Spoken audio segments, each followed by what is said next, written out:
The key to this whole treasured and transformed is to help us to see that even in our pain and suffering and inability to find joy, that in a most profound way is where God is revealed.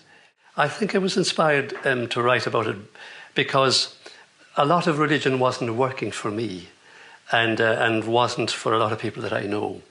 And looking back on it now, I can see that the church had become very, I think, kind of intellectual and hard. So I just felt that Jesus was different to that, and that he had a great humanity about him and a great love and a great, what Pope Francis now would call a great tenderness. So I did a bit of research, and then I came across, it's a common theology in the church called the theology of nature and grace. That is that everything is graced. Like St. Thomas Aquinas says that God is sheer joy, and sheer joy demands company, and God created us to be playmates. And Thomas Merton says God created us to be manifestations of divine beauty. But now every time Pope Francis opens his mouth, he is speaking out of that theology of nature and grace. He doesn't name it as such. He says, my one dogmatic certainty is that God is in everyone. Now that is the revelation, that there's nowhere without God, a spirituality of humanity. It's called the Catholic imagination. So he is soaked in this. He has become this vision. When he looks at the world and looks at people, he becomes like Jesus' own self, and he only sees the power of the presence of the divinity and beauty of God in them, especially the poor. Like, I think the language and the imagery of getting across this most delightful vision that changes people's lives forever when they get the hang of it, and we quickly get the hang of it because we are born for it. Prose words aren't always enough, and the poet plays a huge part in this, and women poets in particular. Could I just read a small bit from Mary Oliver? Just a small bit from a poem called The Snow Geese.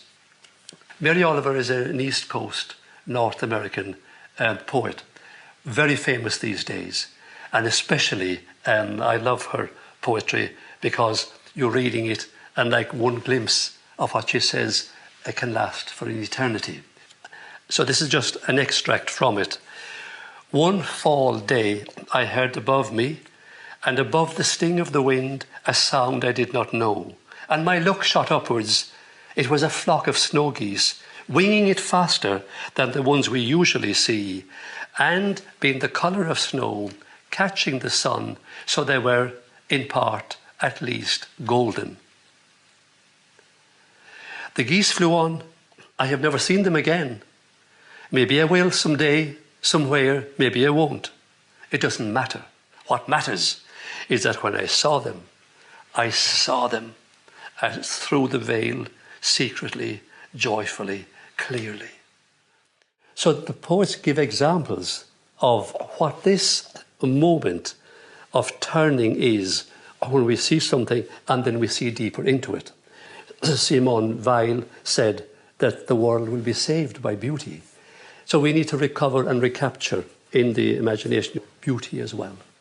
Everything I'm saying, I think, can only be held and cherished against the background of believing that we are utterly loved by a God who can't take his or her eyes off us.